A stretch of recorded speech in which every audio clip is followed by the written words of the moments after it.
Welcome to Stuck in My Mind podcast, the show where we dive into the mind of a regular guy on his road to self-discovery.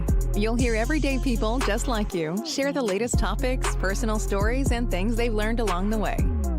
And now, please welcome your host, Wise.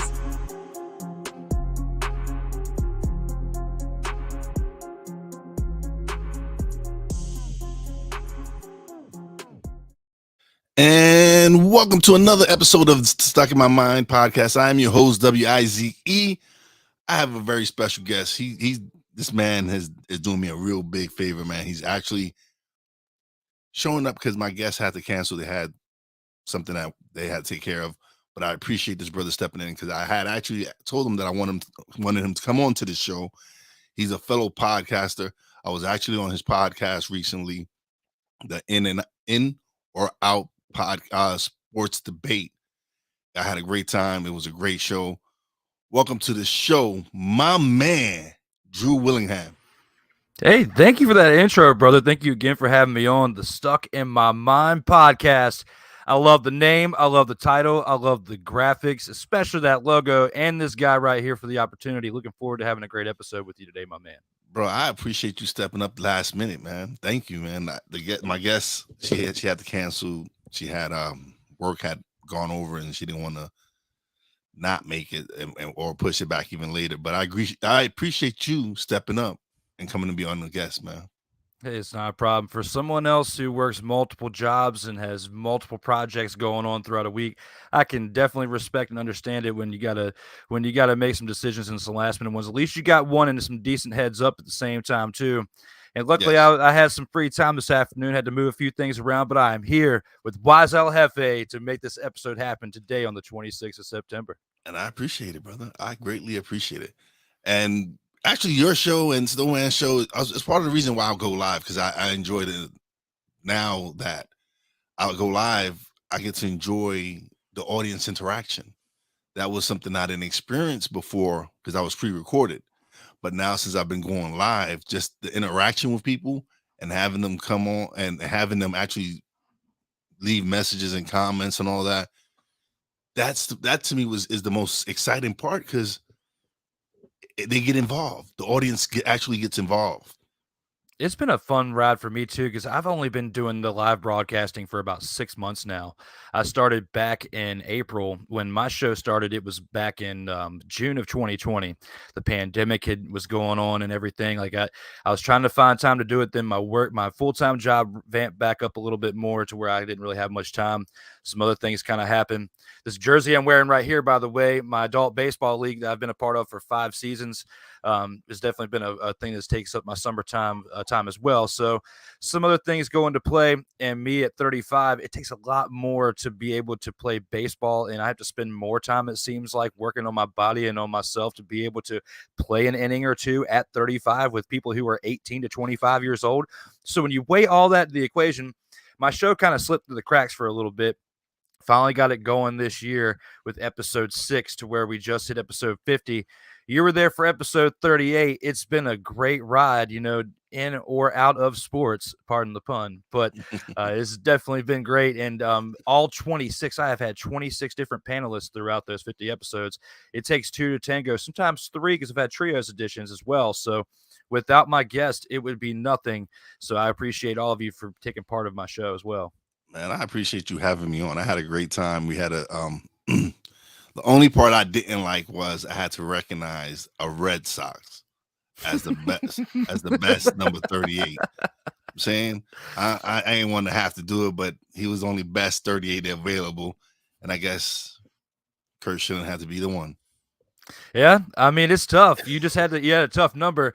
The funny thing about my show is it's all roulette. Like, I haven't really had many episodes that were planned like this number you're going to be on. It just kind of became a thing. Once I hit the teens as far as episodes goes, I was like, then I came up with the idea of the by the number segment, which a guy on our network, Russ Telefero, got to give him a shout out for this, came up with the idea for the segment and threw it into the group chat like a year or so ago or whatnot. And I just happened to remember it.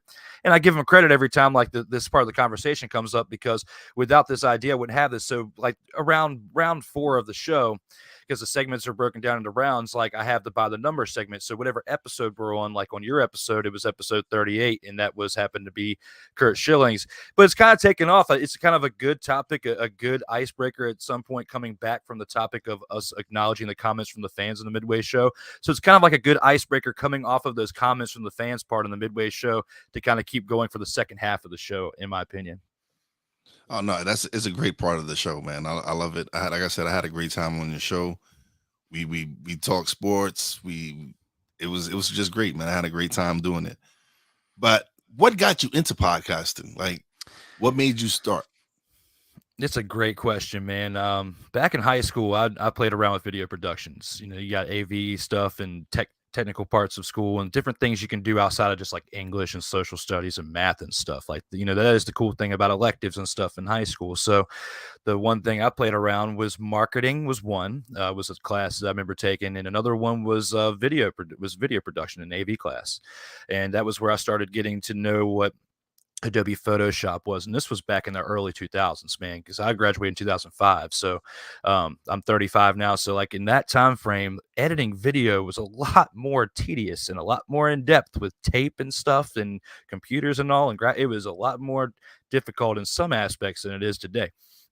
Today, in certain programs and stuff, I still have a hard time with, and certain things. Like I was just telling you guys earlier when you and me and Cole were talking outside of the show from Snowman Show earlier about how like I started working with Canva recently. So I'm not too privy with it yet. Certain things are a little bit foreign, but Adobe Photoshop and Adobe Premiere Pro have been like some things I've worked with for almost 20 years at this point, now being 2022. And I started doing it in 2002.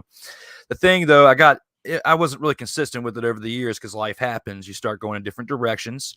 I had to go, you know, there were certain things that I can and can't talk about. But the point is with that is like, I eventually found my way back into video productions about 9, almost 10 years ago when I was doing music videos and helping some guys out on the side, because right behind me, if you see in this picture to my side, is me actually playing the bass, singing into a microphone, because I used to do a little bit of slapping the bass back in the day. And a little bit of band action. I was not all that great. I'm not meant for the band life. I'm meant for like I can strum a few chords and we can have a few good times over a few cold ones. And maybe when I retire, some other objects we could talk about at another time. But you know, the key with that is I lived a great fun life in my teens and 20s. Paying some of those dividends now, but like I have fun. Certain things I don't remember, but certain things I have on video in my own personal collection that I cannot play on the internet because I at least know that it happened and that they were some good times. But that's where that life behind me on the other side, that has a lot to do with it as well. So, but back to videos, about 2013 or so, 2012, 2013, I started messing around with video productions again, just home movies, just getting used to it. And then like a buddy of mine is in a band and was like, hey, you do pretty good stuff with that. You mind shooting some stuff for my band? And I did they were playing like a live production at a show, and I put it all together and made a video for them. They put it on YouTube, and it didn't like take off or anything, but like to the locals, it was pretty well known. It was pretty well received, and it's pretty similar to the things we're doing nowadays with our productions. You know, about the average views, like something like that. But yeah, it was still big to our local, because like where I'm from in like the Richmond, Virginia area, I live in a smaller area or whatnot. I did like the Chesterfield area or whatnot. So with all that, it's like a smaller area or whatnot. So it was kind of bigger for them back there in the music scene back then.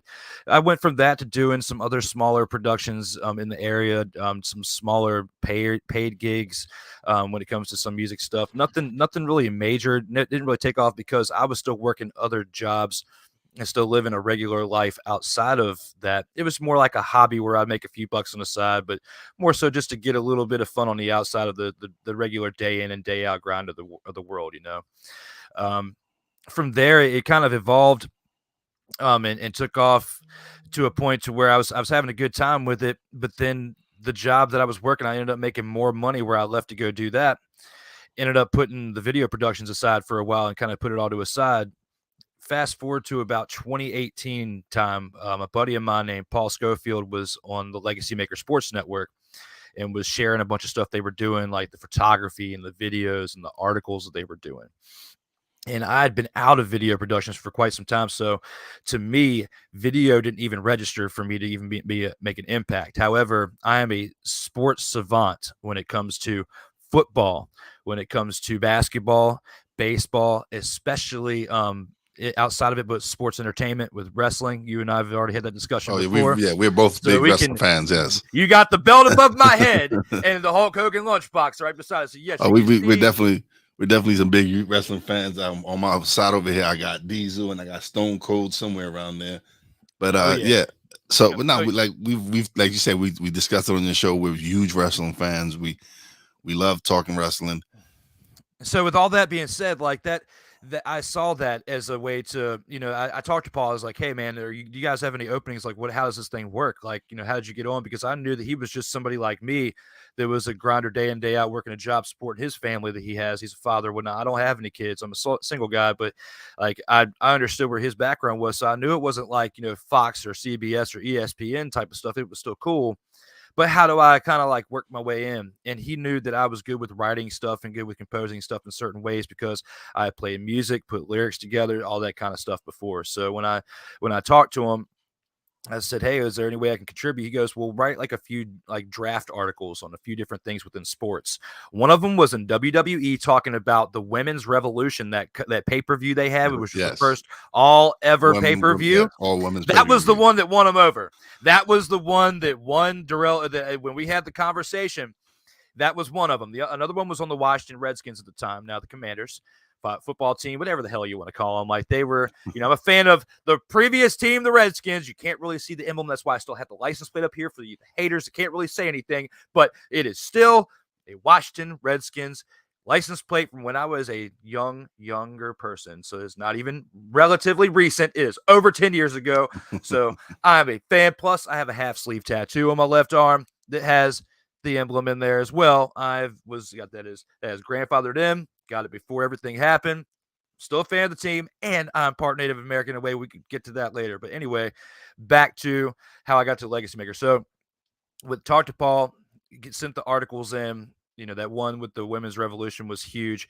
Got me in. I started out as doing articles wise. I didn't even do video productions when I first came in here. It was just my thoughts on paper alone that got me in the door with the sports network. Yeah. This was 4 years ago in September of 2018, just recently celebrated the 4-year anniversary.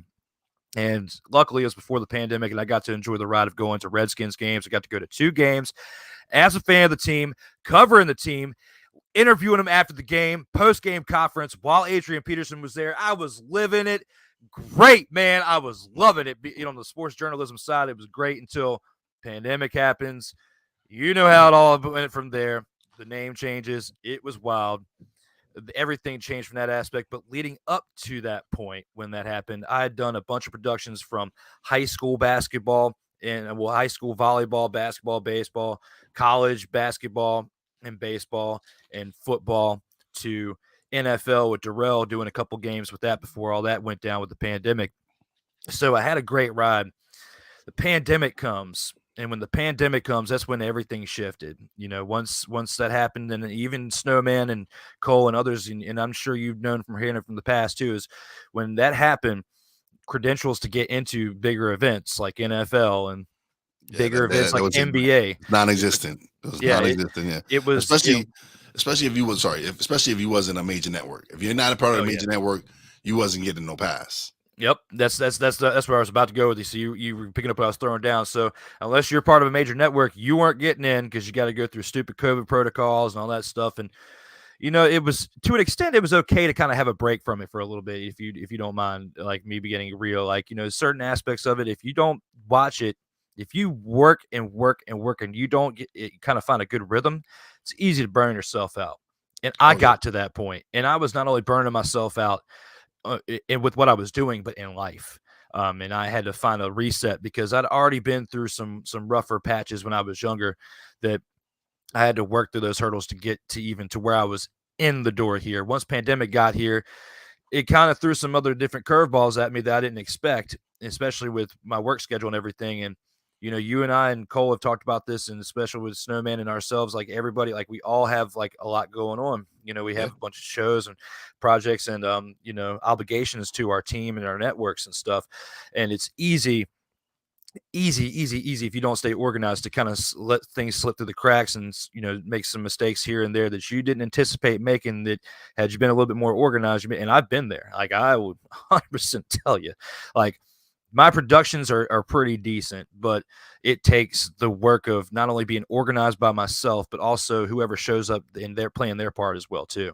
Without their participation, like I have nothing. So I've learned from things in the past of, from where I started in 2002, starting out with the just filming and then editing that stuff down. I got that down to where now I'm at the point to where I just need to figure out the animated graphics part of it and how to make a really good logo, which shout out to you, by the way, for hooking me up with an awesome logo that you made for my show, the In or Out Sports Debate, that will be first surfaced tomorrow on episode 51 and 52, 5 p.m. and 9 p.m. Eastern time. Sorry for the plug, but I had to because you were the one who made the awesome logo for those shows. Listen, it was funny how it happened, because you was like, hey guys, I was wondered if somebody could do me a favor and do a logo. And I came up with the idea, all right, how about this? Cole, you make one, I make one, whoever you pick, you go with. And I just happened to make the better logo at that time, but my man Cole he's a genius. He does a lot of great things. And so for you to pick my logo, I was like, oh man. Cole crushed it. Listen, he did a great logo. We added an aspect of his logo to my logo. Yes, that's what I was about to say. If you morph the one aspect of his, and even though his was great, his everyday, like his was definitely right up there as 1B. There's a 1A and a 1B. I can't even put a 2. It was 1A, 1B, and I was like, Wise, yours is great, but if you could take this aspect of his logo right here and you morph them together, you have got a real Wise Cole production right up in here. Oh yeah, that is going to be how we advertise it. A real Wise Cole production. That's how we're going to roll.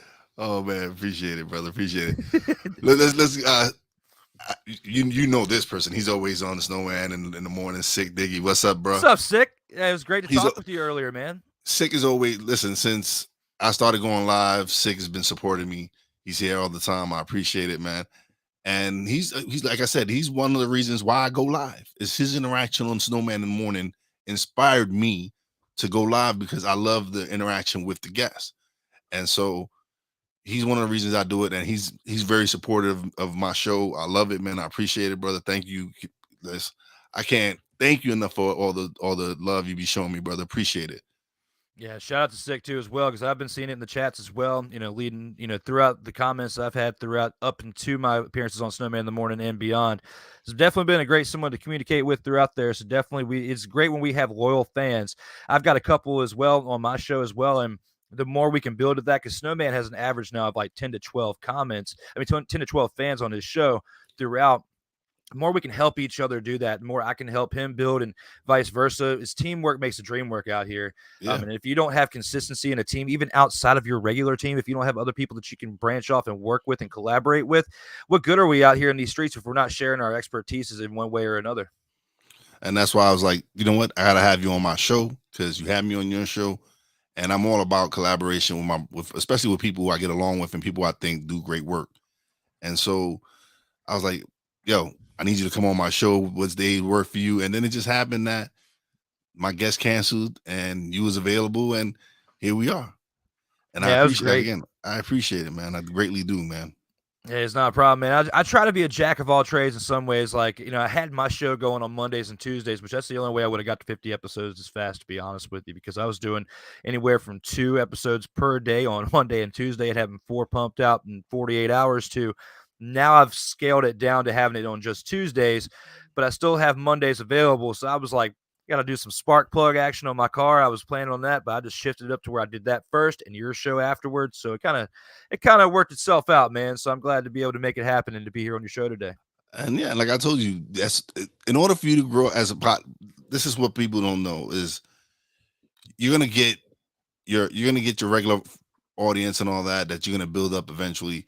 But one of the keys for being a podcaster is to go on other podcasts, is to go be a guest on other podcasts to help get people that you probably wouldn't get normally.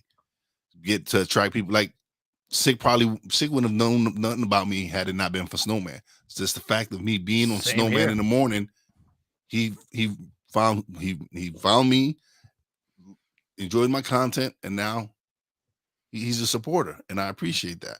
And that's what you do is you go on other shows, you go speak what you know about, have a good time, and you might gain a new fan. You might gain someone who's going to come and listen to your show regularly, and that's all it takes.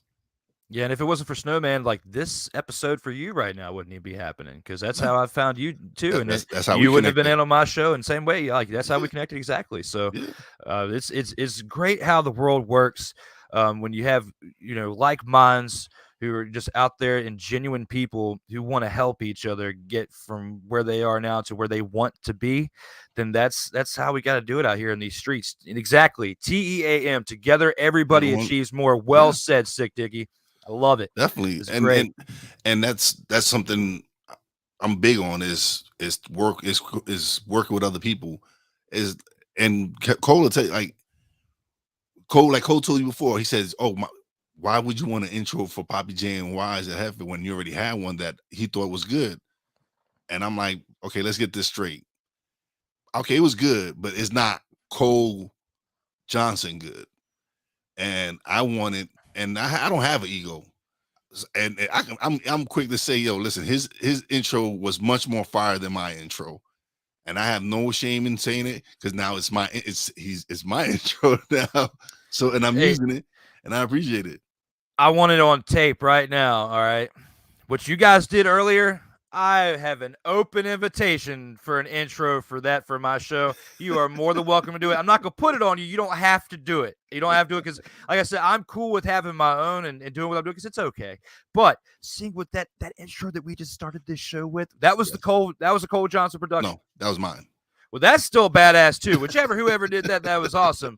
But you can have an open competition for that too if you guys want to. And I hope Cole's going to hear this episode at some point. If you guys want to take that competition on your hands, fine. If not, I'll keep rocking the way I am. But with what you guys pulled off with that logo competition in just like a short of like 90 minutes from when we really talked about it, you pulled out something pretty good in 90 minutes that I wouldn't have expected, and I definitely appreciate. And it's such a short notice. It was definitely It was awesome quick. to I be a was just part of it. sitting there. I was like, yo, we was just sitting there. We was just talking. I'm like, okay, let me just see what I could mess around with. And it just happened that I put that logo up there, and he was like, "Oh man, yeah, that's fire." But Hey, matter sometimes of when you're fact, just shooting the breeze is when the best stuff happens, though. let's see. Matter of fact, because I'm sure people were wondering what it looks like. No, that's not it. That's not the one. He said he learned that phrase from Bone Thugs and Harmony. Nice. That's Yeah. awesome, Sick. So okay, so if you can see my upper, what to me it's my right hand corner, but Yep, up in the corner, that's the yep. new logo that he's talking about. So yes, it's up above him. So yeah, that's the one I designed for him with a little bit of Comey influence as well. Yeah, that was and definitely Cole's influences. We zoomed in on that face picture because the one that he made, which was still a great logo altogether too. Like I Yeah, would have he used that did it. as well, and I still Yeah. might use Cole's and fluctuate it in there too. It's just like the 1A is Wise, 1B is Cole. Definitely acknowledged both because they did a great job. However, it's teamwork makes the dream work, and sometimes when it and with the lesson with that I want to share with people is, and this is something I even brought up with them earlier, is sometimes it takes a lot of pride in yourself to ask for help. Okay, when you're struggling out there, Yeah. you can be struggling with whatever it is, and in my case, is sometimes I try to take the weight of the world on my shoulders and get frustrated when things don't go a certain way because I'm trying to make them go one way, and sometimes the way you plan it out from A to B to finish, it doesn't work out the way it is. And the older I've gotten, I've had to realize, like, dude, you got to chill a little bit because it's not going to work out the way you anticipate it's going to work out from start to finish. And the one way I wish I could just pick up a logo maker and make an awesome logo. But in my mind, I also know because I'm my own worst critic, what I make is not great when it comes to logos. So make decent video productions. I'm a pretty decent video producer. Got 50 episodes of a show that a network allows me to produce. So if I'm doing okay for them to allow me to produce 50 episodes and 110 as of tomorrow, total productions in my career, I guess you want to say as a video producer, out of 110 projects, 50 of them are my own show by myself, I can't complain. Having a great ride. Listen, I've learned in the 2 years that I've been doing, because my background has nothing to do with media. I wasn't in video production. I wasn't in audio production. None of that. I'm a table games dealer at a casino. That was my career. It still is. I still work there. Okay. But I found my passion in podcasting. And as you know, being a podcaster, you do a lot of your own editing. You do a lot of your own work and all that. And it's not easy work. It's not easy, but you enjoy it so much that you don't think of it as work. You're there just doing it. And at first, I was strictly audio, and it took some time for me to build it up and improve. And I took courses and lessons, and or that I learned Audacity. I learned Reaper, learned a bunch of different programs, and but it was because I wanted to improve. These are things that I found that I enjoy doing, so I wanted to improve in those things. So I started learning these things. Same thing as video production. I I actually started doing my podcast as a video as of September of last year, and since then I've just been going crazy. But it was me again. It was just pre-recorded, and so of course you had to edit stuff out when things happen and all that. But the evolution led me to going to live. So it saves me on editing because now I'm live. I don't have to worry about editing. Whatever comes out comes out. But it was just the evolution from where I started from. Like I said, I started audio. Now I'm doing video production and all this other stuff, and it's just great, man. I would if you would have told me a couple few years ago that I would be doing this. Are you crazy? I don't know how to do none of those things. I don't know how to do edit. I didn't do logos and stuff. Like one of my first logos was a logo I did for my cousin. He has he goes and removes junk from people's homes and stuff like that. And he was just talking about, yeah, I got this business. So I decided to make him a logo, and I sent it to him. He was like, yo, that's dope. And so since then I just started doing logos for people. As once in a while I get paid for it, but for the most part it was me doing it for a friend or something, or someone I know, and just here you go. And but to me it was just the work. It was just being able to have the work eventually, so that when I start doing charging gigs, I have a portfolio. I have something to Yep. show of what I'm doing. So sometimes for me, it didn't matter if I did a free logo for somebody, because eventually someone else will see my work and then be like, okay, I want to hire you. Yeah, because I mean, I'm definitely going to advertise, the logo that you made, and I definitely like, we'll definitely get up after the show and talk about some more promotional stuff. I'll get you to send to me or whatnot, so I can have for my shows going forward or whatnot. We definitely work some cross promos and work that out, because that was definitely some great on the fly work that you did for me earlier. Because like Sick was staying with us earlier with the comments, like it definitely teamwork makes the dream work out here. And without us doing that and helping each other out, it's not how we get anywhere in these streets. You can't do it alone. No, you So, can't. You and can't. and especially like with your point too, with it is a lot to edit it, because when I did my first 5 episodes of my show, it was strictly we did it on like a Zoom chat, and then I would take it off the Zoom chat, the meeting call or whatever, and then edit it to where we would have the backdrop that we have like in our episode right now, and it would look like this, but it would be pre-produced and uploaded later. Working around with StreamYard, starting with episode 6, has made it a lot easier. You can also download the full episode right away, and then you can chop it up into different things. And like, you can still have the full episode that was streamed, but then like if you had like a 5 to 10 minute clip in there that was really awesome that you wanted to share out there, which you have done at times, so have I. And when we have time, that's another thing too. Time is not always on our side when we have multiple things going on at the same time, with you doing Snowman in the morning with them, and this show and your other projects we talked about earlier. It's like you got to balance the time out. Plus, you got a regular life, and you're married too, so you Yeah. gotta work all that in too. So we were just talking about that with you and Cole and Snowman earlier. Luckily, I mean, I wouldn't say luckily. You guys are the ones that are lucky. Luckily, you guys are the ones that are happily married. I am single, but there's still some aspects of that are still okay, cool. So, with all that being said, we're all happy with our lives, but we wouldn't be happy with our lives if we didn't have them budgeted out right and balanced out right with our scheduling and stuff like that. Oh no, yeah, definitely. Because last year I went ham. I went crazy. I was recording every day, probably 7 days a week.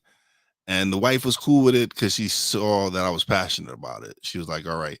But it got to a point where you need to start spending time with the wife. So I scaled back. I stopped scheduling shows Saturday and Sunday. And that was the time for me and her. And so, like you said, it takes balance. Like I do Snowman in the morning. Now I have the NFC Beast with Ben and Sam and Cool McCain. Other people. It's, again, another Snowman connection. I do. I'm producing another show for my friend Angela Castillo Hernandez, which is going to be coming out probably in November, which is called I Am Wow. I Am Wow podcast. It's Women of Worth, and to have her actually want me to produce it for her and help her produce her podcast, to me, I'm honored, because this isn't something. This is not a career I thought I would be doing, but I'm blessed to be able to do it. I'm blessed to be able to produce other shows and learn and hone my craft, and the only way you learn is by doing it. So when people be like, "Oh, I want to do it. I want to start a podcast," just press record. Stop being afraid. Take that risk. You don't know what's going. Like, whatever you want to do, you can. You're capable of doing it. It's you holding yourself back, and that's why I named my podcast "Stuck in My Mind," because I was stuck in my own head for such a long time with wanting to start a podcast and just making up excuses to why I shouldn't do it. Absolutely. And there's the biggest thing that everybody needs to realize is there's different levels to this, right? There's level one where you do press record and hit stop, like you were talking about. It's not, you have to get to level one and get over that first hurdle of having the confidence of getting behind a microphone and saying what's on your mind, no matter what the topic is. It can be sports related, which is what I mainly do, and what, you and I were first connected with, which was sports. But you got to be able to, one, have the task at hand, stay on topic, and work within the realm of what you're talking with. That's step one. And you can do that, record, stop, and then you can edit that. Once you get to that point, then you can go to step two, which is where you can start streaming and doing that stuff too. And if you look at episode 6 of my show, I was definitely still figuring it out. It was definitely not that great. That's why I tell people, when you look at the In or Out Sports Debate, look at episodes 1 through 5 and then 7 through present, because don't look at episode 6. It is a dumpster fire. It looks like we were a bunch of dumpster pelicans running a show. It was terrible. But I'm sure it's even with me, because I'm sure when I first started, I had nerves. I was nervous and I didn't know what I was doing, but it was just me taking that risk. And you can see as time progressed, my confidence level went up. The way I present myself now is much more different from when I first started.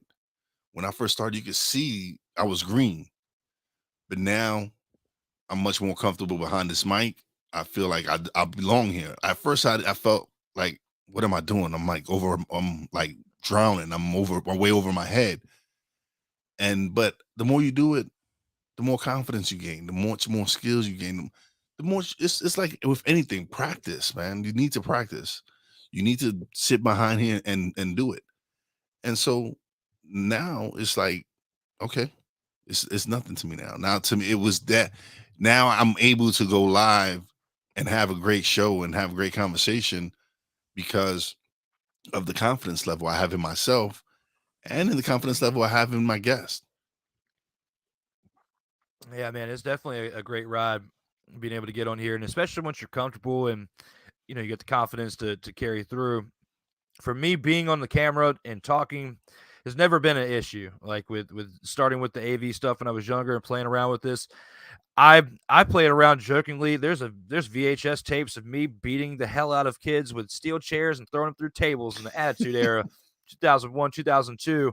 I did a bunch of yard work and stuff for like a couple of years and had enough money where I bought a PlayStation 2.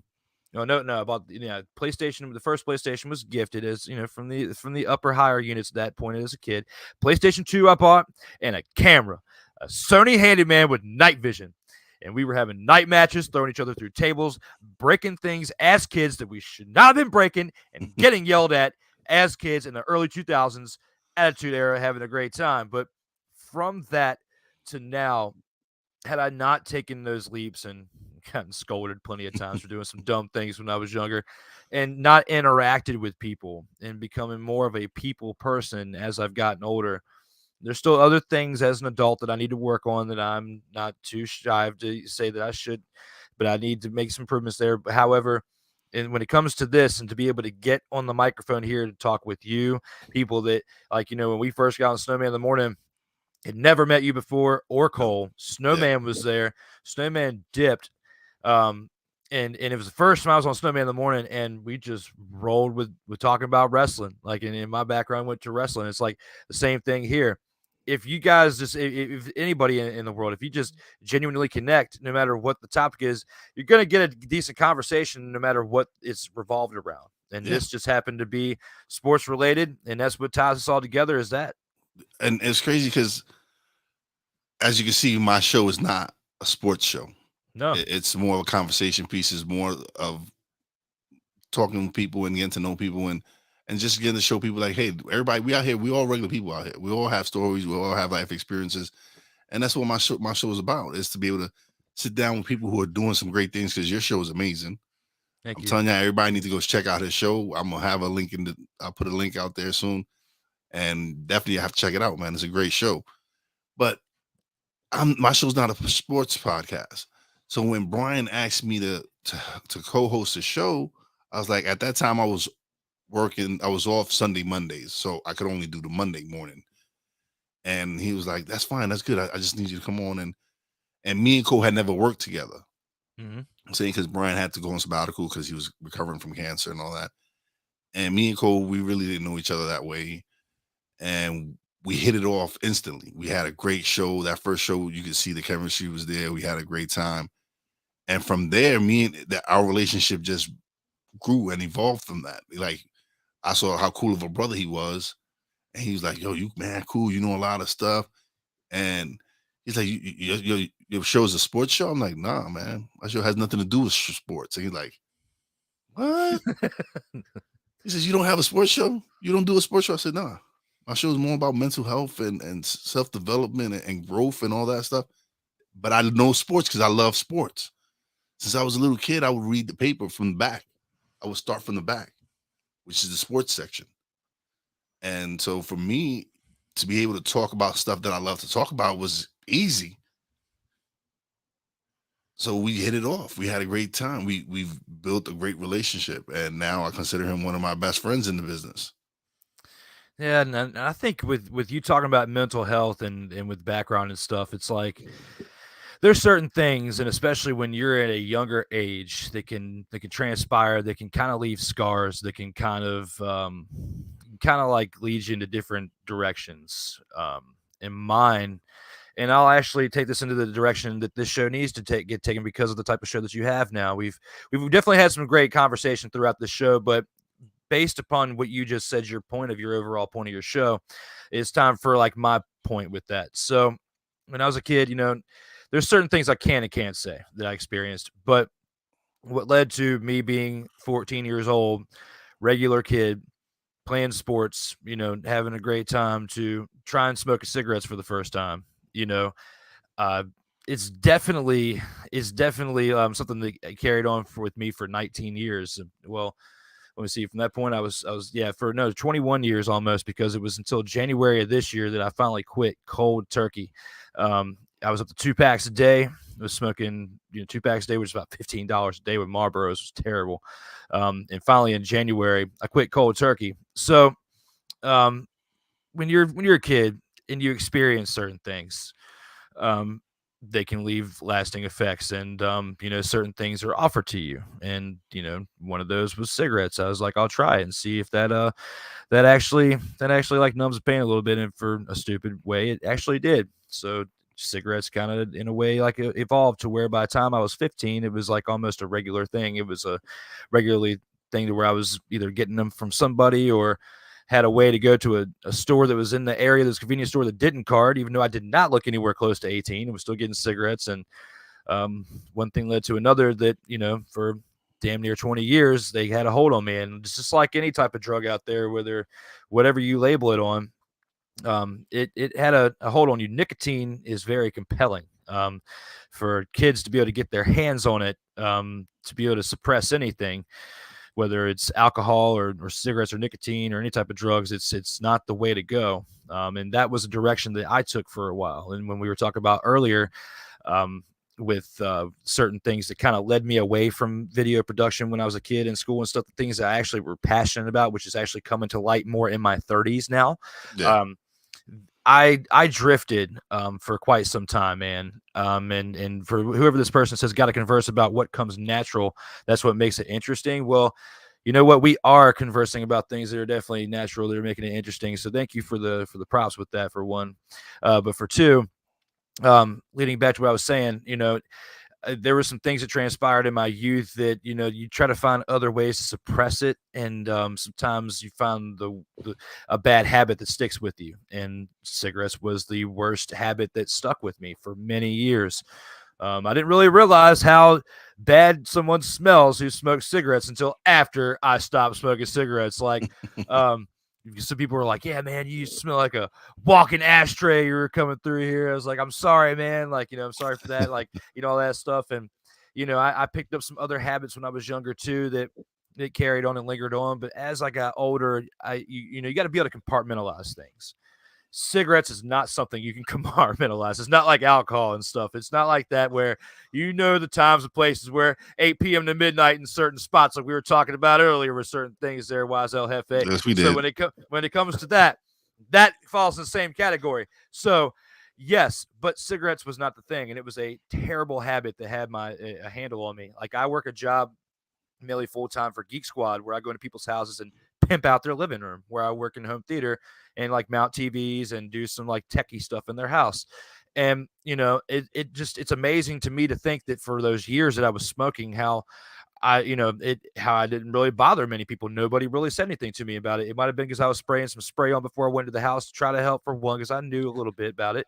But two, maybe it's just my overall personality. They looked past it and they were like, "Hey, he might smell like a freaking ashtray, but he's cool as hell. We're gonna let him keep doing his thing because he's making our living room look awesome." So, just like Six says, everybody has their vice. They definitely do. But as I'm getting older, as I'm thinking more about my future, there's definitely a lot more things I have to improve. I'm not perfect. I'm a human. We all make mistakes. Like, there's Yeah, definitely discrepancies within our lifestyle that hold us back in certain directions that others wouldn't, participate, maybe hold you back or be more uplifting. But yeah. in this case alone, it has been a little bit over 8 months now since I quit cold turkey. I'm proud of it. It took a many, many, many attempts to try different things, whether it was the gum, the patches. I never really tried that medicine, whatever that I forget what it's called that they advertise, but I haven't tried that. But I just stopped cold turkey, and I had to take 10 days off from work, man, 10-day vacation, just because I knew I was going to probably snap at the first Karen that had to say something smart about, well, why isn't this app doing it, or whatever it was. They were going to say something about their TV or whatever. So I was like, you know what, I'm going to take 10 days off, and I did, and I'm proud of it that I haven't slipped since then and have kept it going. And there's days and there's times where people and certain Oh, things in I'm life sure challenge you. I'm Oh sure yeah. sometimes you want to light up like right back, right Mhm. there on the spot. It's tough, but But I think that's why I went from that was in January, right, to where my show revamped back up in April. I think that's part of the reason why I put so much work into it, because there have been a lot of trying times throughout this journey of this 50 episodes that I've gone through, that had it not me being so sole focused on achieving my goals, meeting my task, staying organized to where I can get cool people like you on my show, to where I can say through 50 episodes, I have 26 different panelists. It takes a lot of work, a lot of organization, a lot of prepping to do from A to B and where we're at. And it's all attributed to things I've learned in the past. And if you don't grow from the things that you do when you were a kid, and you don't eventually evolve to where they're not holding you back, you can't get anywhere. And there are certain things still to this day that, as a human, I still have a hard time getting over the hurdle of, but I'll figure that out as time carries on, as we get older in this crazy thing we know as life. so the comment was left by my man Joaquin Figueroa. He's a fellow podcaster. He's actually the host of Insensitive Culture Podcast. I'm almost positive that's the name. You can correct me if I'm wrong, Joaquin. I can't remember the name of your podcast at the moment. But I love he's a fellow podcaster, and his show is also amazing. I love it. But this is what I'm talking about. Having people like him comment and leave those cool comments and say like it's interesting to have authentic conversations. And that's what I want from my podcast, is to show people that, hey, we're just regular people here having some good conversation, having a good time. We all have been through struggles in our lives. We've all been has ups and downs. But look where we're coming out of. This we both have pretty good successful podcasts. They're growing. The audience are growing. If you can go through whatever you are going through in life. You still come out good on the other side. You Mm-hmm. just got to pick yourself up, man. It's times, yeah, we struggle. And again, it's this. That's what life is about. It's going through these ups and downs and just taking these experiences and just learning from them and growing and help and just want wanting to just not fail, not like everybody. And if you know my story, you know all the things I've been through, all the loss and all that. And I could have easily given up. I could have easily made that an excuse to give up, but that wasn't in me. It was like, nah. I'm, there's people that's probably been through worse than what I've been through, and they pick themselves right back up and continue to live their life and go forward. And so, yeah, I had my struggles, I had my demons that I had to face, but I'm here. I'm here doing what I love to do, speaking to some amazing people, making some great friends because I consider you a friend. Absolutely, same here. And so to be able to sit down and speak to people that I enjoy speaking to and having great conversations and hopefully someone can listen to what we're talking about and say, hey, look, these are two just guys chopping it up. They look like they're having a great time doing what they're doing. Maybe if I find what I'm passionate about, I can do what I'm doing. Yeah, it's day by day. It's one step at a time. And if you don't learn from the experiences of yesterday, it won't make you better for tomorrow. Like So this right here is one of my coworkers I've known him from since day one that I started at my job, and he's been supporting me since he heard my first podcast. And he's one of my loyal. He's a loyal fan. He's a great friend, and I appreciate him because he doesn't have to listen to my show or watch my show, but he does, and that's because he listen. I consider him a great friend, that's and awesome. we might not agree on a lot of things. As far as politics, sports, we might not agree on things, but that's the great thing about it is that we still can be friends. I'm saying because he's a Mets fan. Hey, I'm a Braves fan, so we got that right there. He's a Mets fan, and I'm a Yankees fan. But I'm saying, and then we still got enough of respect for each other to like listen, accept our differences, and still be great friends. He's not. No, man, but it's awesome to have loyal fans, friends especially to be there. And I've got some too that definitely is the hardest thing too with my show is finding a consistent time because I try to do multiple shows in a day sometimes. But if with that, I still got people that'll come on there and they're loyal and comment too. So for you to have that especially with coworkers too, that you can, share some camaraderie with and some, even things and some expectations that are the same, if maybe not the same, has some disagreements or whatnot. It may not be the best it may not be the best or worst conversation you've ever had, but it's still a conversation to have, and that you have somebody there that you can talk with that is great to have too. Yeah, listen, you got to respect everybody's differences, man. This is I'm not I don't want anybody to believe what I believe in. That's my beliefs. Whatever you believe in is your beliefs. Whatever you want. I'm not here to change your opinion on anything. That's your opinion. I'm saying that has nothing that has no reflection on what kind of friendship we're gonna have. It doesn't. It's what you're believing, but we still be good friends. We still good friends, man. Like it's crazy because people don't see that. They think because we're different, we can't be friends. Nah, man. Me and him are great examples that listen, regardless of what we believe in, you can still be good friends. You can still have a great relationship with each other and still respect each other at the end of the day. Hey, John Cena said it best. HLR, hustle, loyalty, and respect. Right there. Those are three things he goes by. Even though Kurt Angle had the three eyes, I still like John Cena's better with the HLR, hustle, loyalty, and respect. Even though I still don't know what the whole point of this thing is. Can't see me, yeah. But the HLR though, you at least we're on point with that there, John Cena. So yeah, sick. Not everybody's into football or soccer, as we say here. But Football, yes. Football, yes. But I mean, it's still part of sports. Yes. Like when we get to the World Cup and stuff like that, I get a little bit more active with it, and I know enough to where I can actually communicate with it during that. But do I watch like Major League Soccer and stuff on a regular basis to where we can talk about it all year round? No. World Cup time, I'll do my homework, and yes, we'll be able to have fluid conversation within that. But no, I'm not a homer for soccer. I am a homer for National Football League. That, the ground and pound, the football, that is the main one that I can talk about day in and day out. Baseball too, big with baseball, and wrestling would be the third. I would say NBA would be fourth, but I do know a lot about NBA in there too. But that's with the sports background. But yeah, when it comes to hustle, loyalty, respect, John Cena got to cap that with that one. Oh, he's definitely one of the greatest of all times. But what made you fall in love with wrestling? Because I know me, it was my brother taking me to the Garden and introducing me to wrestling. That's what made me fall in love. I saw Jimmy Superfly Snuka. I've seen Andre the Giant. I've seen Big John Studd, King Kong Bundy. But yeah, I loved it and all that, and that's what drew me in. But like you, the Attitude Era is really where I love it. Is what I truly love.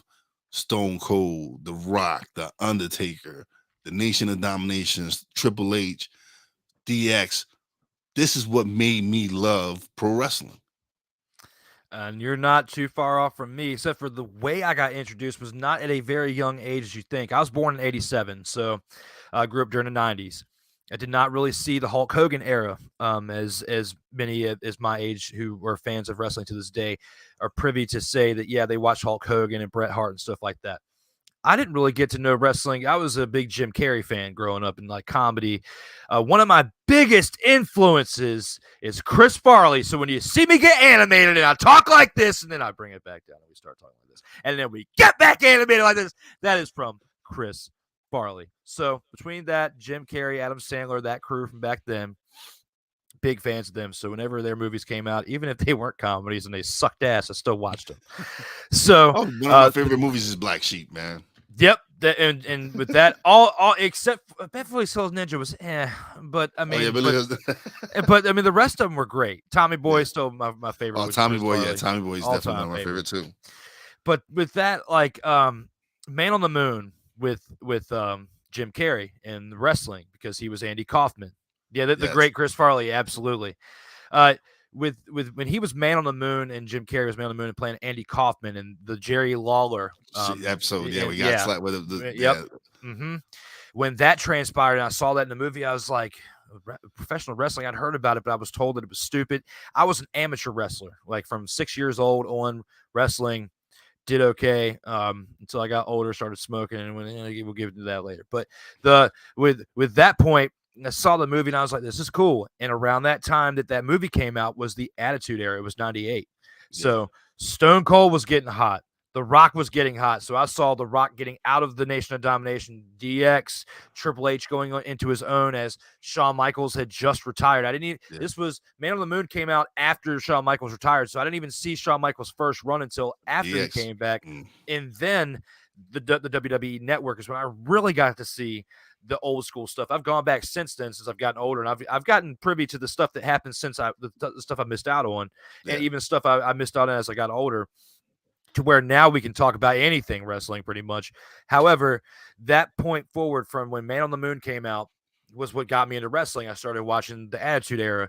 I was getting yelled at for having it on the TV, but then I would cut it off and start recording it on VHS, and then finding a way to watch the Monday Night Raws and the WCW Nitros and the Thunders and watching that all happen. I remember when WCW went out of business and all that stuff happened when Vince McMahon bought it. Oh yeah, it was wild, yeah. And the Shane McMahon actually shows up on Nitro. And yeah, I remember all that. That's one of the times I like I said, that's the time I really did watch wrestling more than I did growing up.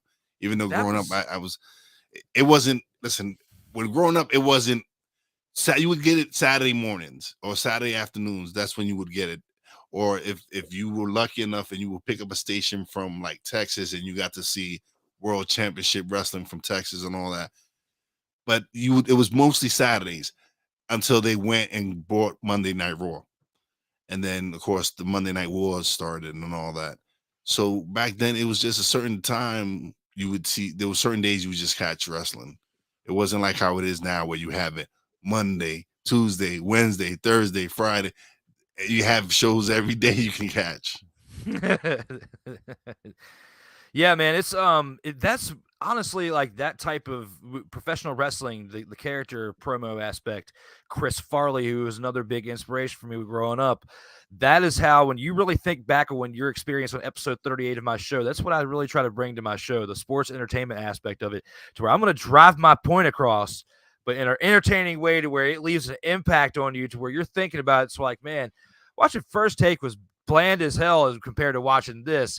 This is a sports debate show to where, yeah, they're going to agree on some stuff, but they're going to disagree on stuff. But it's not going to be like other debate shows where they're going to disagree on everything because the other person who's in the wrong is not making sense for their reason. And on my show, I would rather us agree and just, kind of compliment each other on our facts when we agree, then go at each other when we disagree. That's how you have a fun sports debate show. And that's how I've carried the Chris Farley, inspiration, the Attitude Era inspiration, and the promo actions like we talked about earlier. Sometimes you're put into situations, whether it's joining other shows or just in life in general, where you're not fully prepared for it. And in WWE in the Attitude Era, you had to be ready to go because they gave you the stick, which is known as the mic to you guys who are not wrestling fans, and you got to be ready to go when the light is on, when the red light is on and you are live. What are you going to say? And this is the times where you think it over in your head where you are absolutely in the name of this podcast, Stuck in My Mind podcast. You got to let what's in your mind out. And that's where that practice and all that leads to today into things we're able to pull off in 2022. Yeah, it did. It has led to what we're able to do now. And to me, it's just being able to, again, to have conversations on things that I enjoy talking about is to me the best. Is being able to sit here and talk. We gotta pull this up. What did Corrado say? That is a paragraph in itself. Listen, narrate this. We need Morgan Freeman to narrate this one.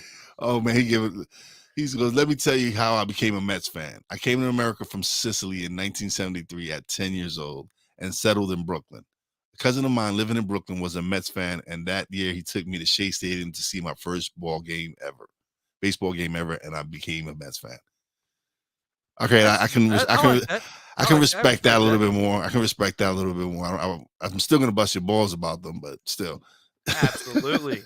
Even though our teams are combating for the NL East lead going into the playoffs, I've got to say this. I do have some respect for you. My Braves are only a game and a half out from you right now, as of right now, Corrado. But I do have to say I respect your story. Mine's a little bit different. My brother's 15 years older than me, and he's a Phillies fan. So growing up, go Phillies. Well, when the Braves came to town, it was F you Braves.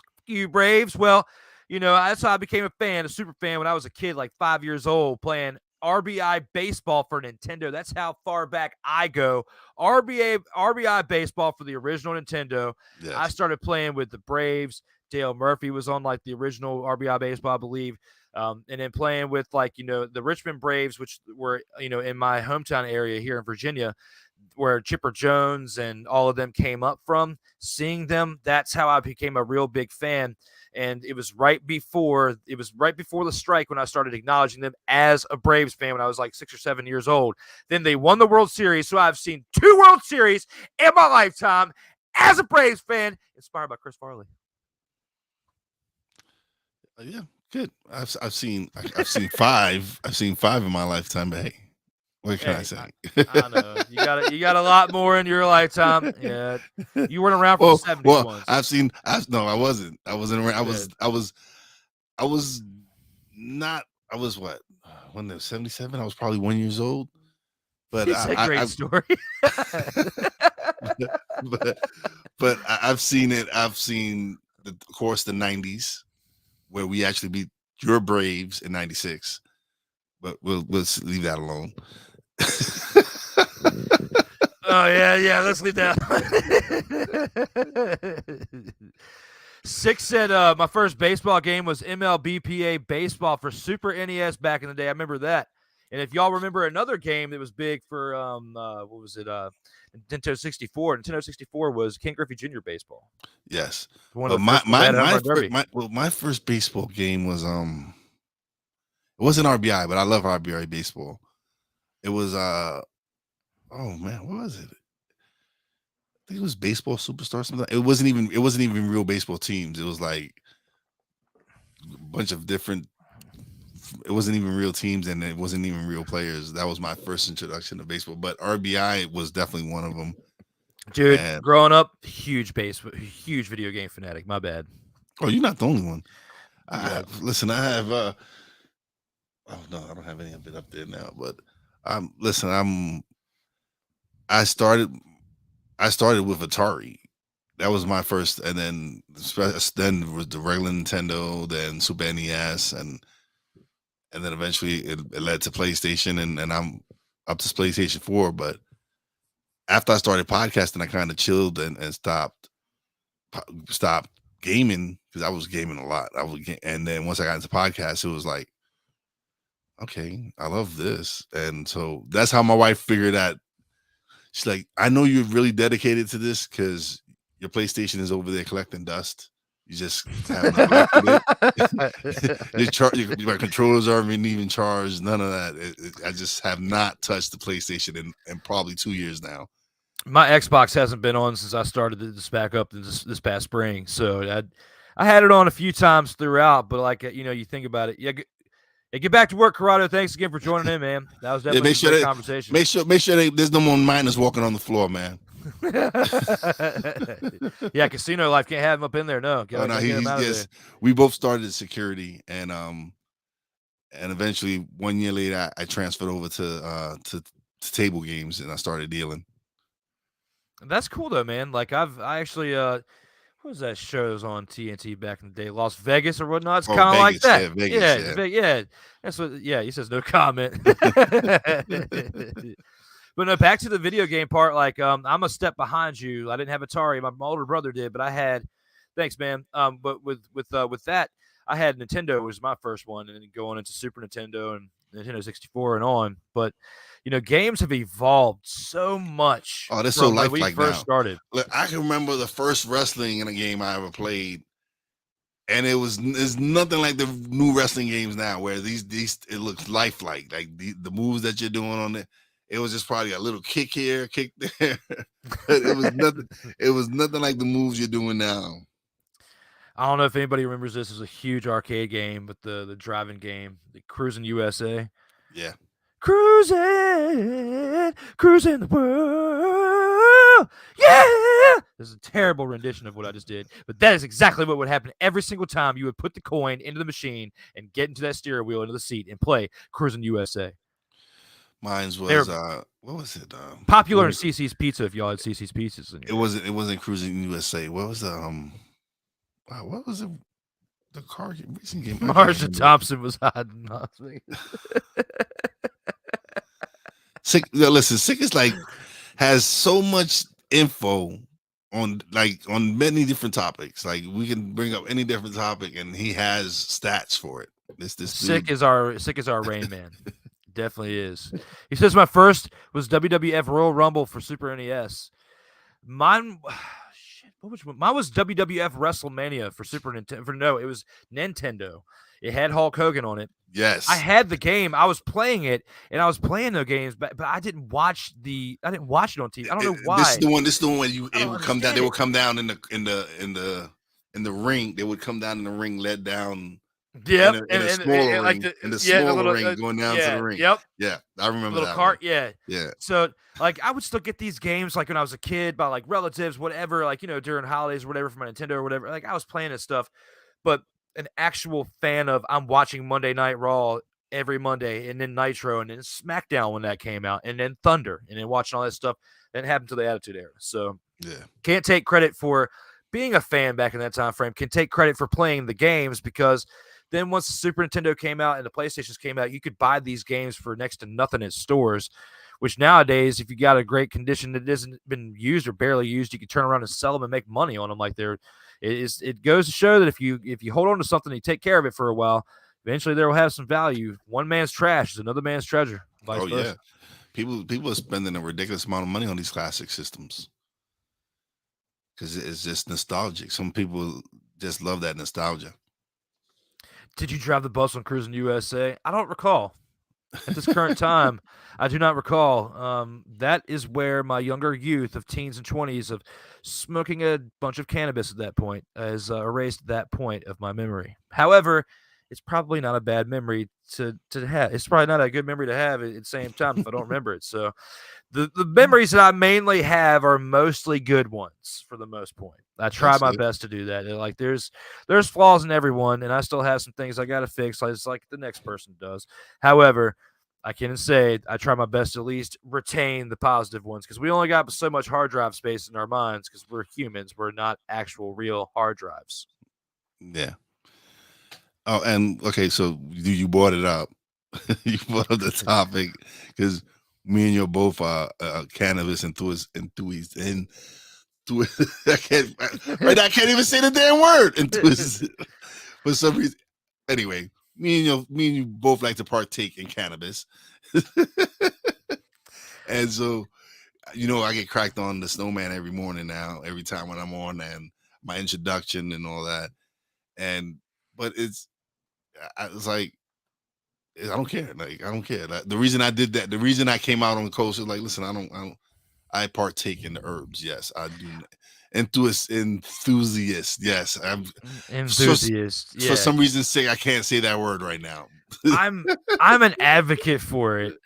I'm an advocate for it. However, I'm not as loud as about it. Like, and you and I have had this conversation before off camera. Yeah. Like, we're not as loud about it because we don't want that to be what defines us. No, yeah, we don't want it to be. We're not like Snoop. That's not we're what not we like are. Snoop. Like, we're not like Snoop. No. We're like we partake in it, but we keep it to ourselves. We don't like going out in public and just blazing up a glory. Nah, we enjoy it in our own comforts of our home and stuff like that. We don't need to be out in the streets smoking. There's a time and place for it. For one, there's also a timeline in place, and sometimes you got to take breaks from it. Of course, in certain aspects, like myself currently with my job and stuff, like I have to, I can't be doing that. But, however, in my teens and my 20s, I've definitely have even built devices. Like when I was a teenager, I built this PVC pipe. It was 10 foot long. It had 2 holes drilled into it. I drilled a stem in there and put a socket in there, picked it up. You packed a good amount of, cannabinoids in there, and you use a air compressor with the other hole. And it's 10 foot long, keep in mind. So when you pack it, and then you have to have a friend on the other end light it for you. As you are pulling it through there, you have about 2 foot of smoke. And you have to cap it off with your hands so that way, even though the smoke's down at the bottom, it doesn't come up. Then you take a breath for a second, because if you don't, you'll probably have some collapsed lungs when the next step happens. Because we just thought of this idea and put our engineering together at this point as 17-year-olds. So then, after you catch your breath for a second from pulling all that smoke from a 10-foot tube that's about 2 foot long, say, all right, good. You put your mouth back over it. They press a button on the nozzle, and it shoots the smoke straight up to your lungs. So you are knocked out. Keep in mind, you have to sit on a washing machine. We were sitting on the washing machine in my grandmother's basement, keep in mind, which was one. Sit on the basement, washing machine, friend lights it, that thing would knock your head off. And back in the day, when in the early 2000s, when you mainly just had like mids, dro, and dank or whatever it was, and like swag or whatever it was, there were some different crazy names back then. There wasn't as many different kind of names and indica. We had strands like now, not like this strands now. This is this different, like bury your mother shit. Like there's some crazy. It is on sick. It was 10 foot long because it was a 12-foot PVC. We had to cut 2 feet off and cap it off just because the way our dimensions were. I had a 2-foot bong at that point that I had gotten. It was an acrylic bong that was 2 foot, and we just measured it out, and we just did it times 5, and that's how we measured it, from 2 times 5, because 2 times 6 just didn't quite work out with our math for some reason. But I forget the exact reason why we had to go from 10, but it was wild. if I could get the friend on here to talk about the story, it would be great, but the timing is just not going to work for today to get the other half of the story because, again, it was teamwork made the dream work. I could not do it by myself.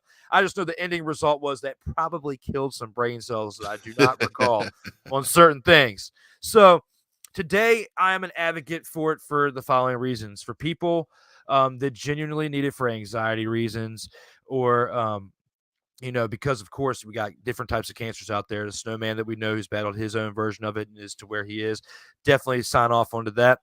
The ones that have to do it day in and day out, like when they wake up to when they're at lunchtime doing it, like every single point of the day, and it controls them, it compels them, kind of like how nicotine is. Yeah. I was there at that point with nicotine. I was there at certain aspects with weed too. But my job that I have now actually has had me tighten up. Have I had some instances where I've taken from here and there from a rough day and have partaken in said activities? Yes.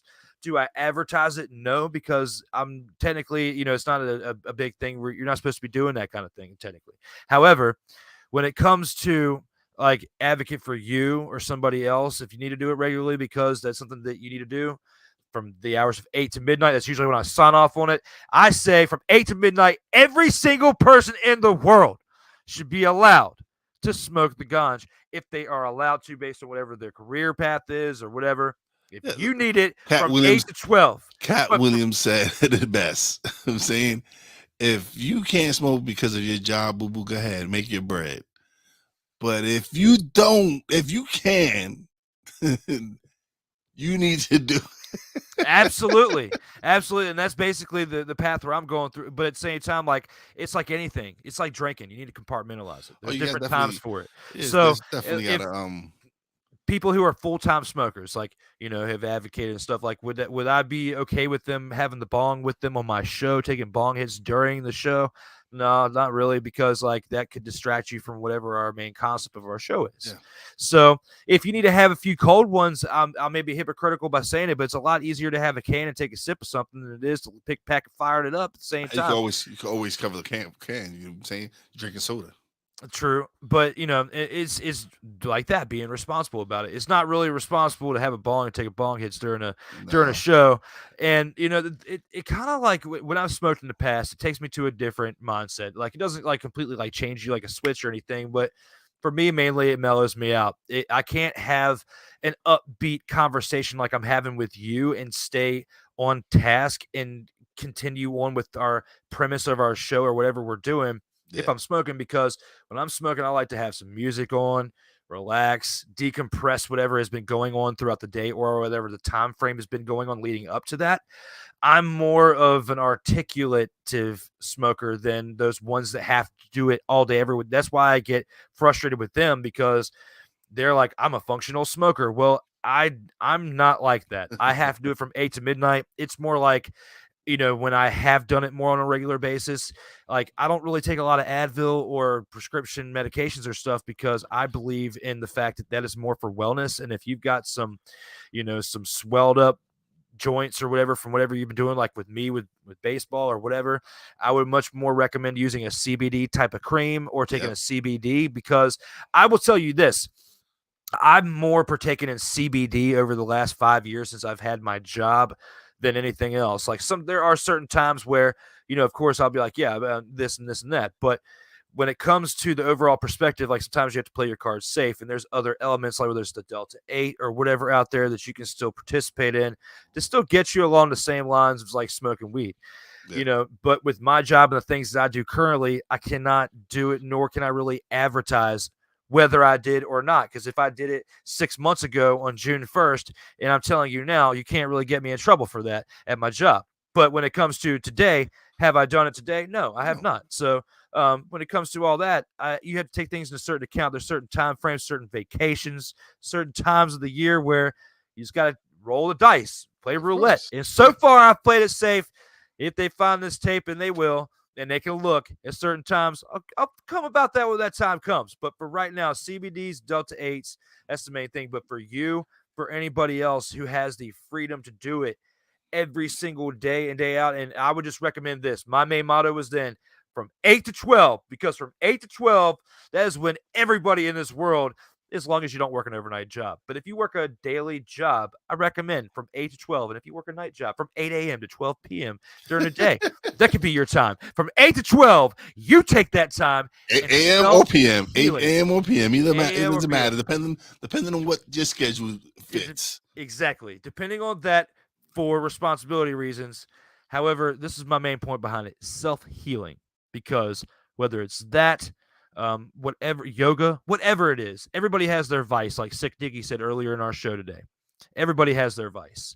And whether it's this, that, or the other, you got to do it at a responsible time to where it doesn't hurt others, to where it doesn't hurt an image, a brand, or whatnot. There's time and a place for everything. And that's my point of, that's why I would never show up on your show with a 10-foot bong or whatever with an air compressor or whatever it is, and take bong hits with during the show, because I just want to be able to deliver the best I can. If I'm like, yeah, bro, I can't have a conversation with you because my mind has been fried like a scrambled egg or whatever has been fried like a, cookout burger that Snowman was talking about on the show earlier, then fried to the extreme. Well done. And I can't have a conversation with you if I'm over there one toke over the line, sweet Jesus, like they said in that song. But bro, look at this. Look, we having such a great time talking, man. We've gone over an hour.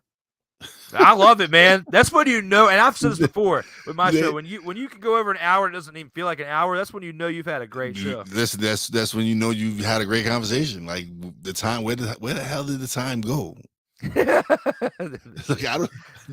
don't even feel like we've been talking for a whole hour. It's like, and we actually been going for 1:15 1 hour 15 minutes actually. 75 minutes, man. We're 15 minutes away from 90 minutes. Unless you got some other questions, fire them on at me. We can make this the longest episode you've ever had. No, we good. Actually, I gotta start going making dinner soon before the wife get home. Yeah, but now is the time for you to really plug away and let everybody know where they can find you at.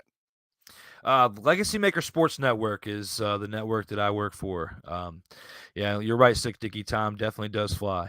The Legacy Maker Sports Network is the brand that I work for. Been a part of it for 4 years. LegacyMakerSports.com is where you can find me doing sports. My video brand, because the video brand that I do is called Surtoba Media. It stands for The Struggle is Real to Be Awesome. That is my motto behind my video productions, because like we were talking about earlier, in the struggles that I've been through to get from there to here, and I haven't even scratched the surface in certain other areas, but we only had 75 minutes for our show today. However, Surtoba Media, The Struggle is Real to Be Awesome, is the name of my media productions. It's still in the earlier stages, but you can find that at surtoba.com. Small enough characters, surtoba.com. You can find it there. So Legacy Maker Sports Network and surtoba.com. My main show, my main project that I have to this day is the In or Out Sports Debate, which is the show that we have talked about, that you have been a part of there, Wise, as well as Snowman and Cole, who are the other ones you guys know from this show as well that have been a part of my show, which you can find on the Legacy Maker Sports Network. Right now, in about 48 minutes, you can catch that show, which will be a pre-recorded, pre-produced episode that Wise will actually be on, a part of it. Yes, I'll be a part of it, yes. Yeah, he'll definitely be on there. You can see it's a 30-minute episode, which showcases all 26 contestants, 26 panelists in that 50-minute span. I appreciate everything everybody's done with that, because my show is very special to me and everybody who has a hand in it. And from what's going forward, we definitely have some special things going forward as well. 4-year ride with Legacy Maker. I look forward to continuing that ride now with NFL season. Hope to get a Commanders game in here soon, as that's our local game that we cover. And that's basically what's on my plate going into the holidays, trying to survive. It is rough out here in these streets, Wise El Jefe. I'm just glad to see another day, to be here with you for this impromptu episode on the Stuck in My Mind podcast. Thank you again for having me here. It means a lot to me, just as much as it does to you. Teamwork does definitely make the dream work, and I look forward to doing more with you down the line. Oh, we definitely going to collaborate more, man. This is just the beginning. Like your show and my show, doing it, we're definitely going to collaborate more, because we have to. We have to. We enjoy this too much not to do way more collaborations. So we're definitely going to be working on some projects together eventually. Maybe even do a wrestling thing. Who knows? Absolutely, yeah. We can discuss this. We will definitely discuss this. Absolutely. We've been on here for almost 80 minutes. we both are we've been around sports in here, but we didn't even actually really talk about sports during this 80 minutes. Not really. That's the beautiful thing about this show. Because we spoke on other things that we like to do, and that's what the show's about, is to be able to help promote you and show people who you are and what kind of person you are. And I got a soundbite for you before we roll out. For anybody that's in media, or just anybody in general out there in these streets, you need to be a guest on this show, the Stuck in My Mind podcast, here with Wise El Jefe. Get your inner self out here on this camera, on this feed. Bring it to light, because you never know. Somebody out there could hear your story and can relate to that. And I appreciate you having a show like this, because seeing the other episodes with your other guests, and definitely Cole and having Snowman and stuff, you guys out there are doing great things, and it's you guys that inspire me to do what I do on a weekly basis. So thank you very much. We're inspiring each other. I know you've only been doing it for 2 years, but seeing what you guys are doing and knowing you in the short time frames that I have, there's certain elements to what you do that inspire me. So for you guys out there in these streets that want to get to this point, this is one of the shows that you need to strive to be on. And I can mark that off my list today as a show that I was finally on. So thank you, Wise, for having me on here today. I really appreciate it, brother. I appreciate you coming through, man. I was in a bind. You stepped up to the plate, hit a grand slam for me, brother. Thank you. I appreciate it, man. Hey, greatly do. But don't leave just yet. All right? But you say goodbyes. Say your goodbyes right now, right quick. And then I got to do my shout outs. Hey, my man, I appreciate it. To you out there, Sick Dickie, thank you again for being a part of this show, and Corrado and the others that were commenting during the live stream, after this stream, for being a part of this show, for being a part of my show. For those of you that are my fans that will eventually see this, as I will share this probably 27 times after this show ends, to make sure people see this great show and the great conversation that we had today. Thank all of you loyal people out there who enjoy what we do. And even if you don't enjoy sports or what we're talking about, the ones who even share it and are just fans of it because you like us, thank you for being part of what we do and what makes special to us. Because if it wasn't for the fans, and if it wasn't for people that were there consistently throughout when I started to go live, I couldn't guarantee that there would be a 50th episode. Or not only that, but the 50th episode wouldn't have even gotten here as fast as it did. So without the fans, without people like Real Wise El Jefe here, Snowman Brian Snow, Cole Johnson, my guys at the Legacy Maker Sports Network, especially Darrell Owens, all of you there who have inspired me to step my game up from September 2018 to September 2022, thank all of you for what you've done for me. Because without you, for those of you even before the Legacy Maker Sports Network happened, had my back when I was down and helped build me up to where I am now. All of you have a hand in it. Thank you very much for everything you've done. I am indebted to you for the rest of my life, and I will do what I do best here to do my best to uphold what I set out to do. So thank you. All right, brother. Don't leave just yet. All right, so now it is time for shout outs. Big shout out to Sick Diggy. Thank you, brother, for always coming through and showing love, man. Big shout out to my man Joaquin for coming through. Insensitive Culture Podcast. That's it. Big shout out to my man Corrado. I love you, brother. Thank you and appreciate you so much. Oh, what's up, Angela? Big shout out to my homegirl Angela Castillo Hernandez, whose podcast will be coming out in a month or so. It's gonna I Am Wild podcast. It's an amazing show. We've already got some shows in the can. We can't wait to release it and have her shine her light, because she's her and her partner Arlene. They're phenomenal. So thank you for stopping by. Can't wait till you start having your shows live and all that. Big shout out to who else came through. Oh man, Ben for liking it. Everybody out there. Big shout out to my Real Wise fam, Bobby J, Brandy J. Love you guys. Big shout out to the boss lady, Fina. Appreciate you, baby. Big shout out to my man Drew for coming through and pinch hitting and doing what he does best, man. And as always, a big shout out to all your essential workers out there. God bless y'all. Be safe. You know how your boy Wise does it. Peace out. Thanks for listening. Listen on iTunes, Podbean, Spotify, and TuneIn. Find us on social media on Twitter at wise_b_blunt, Instagram at wise_b_blunt, and a Facebook fan page, www.facebook.com/wise76. Check back soon for new episodes. Until next time, peace out.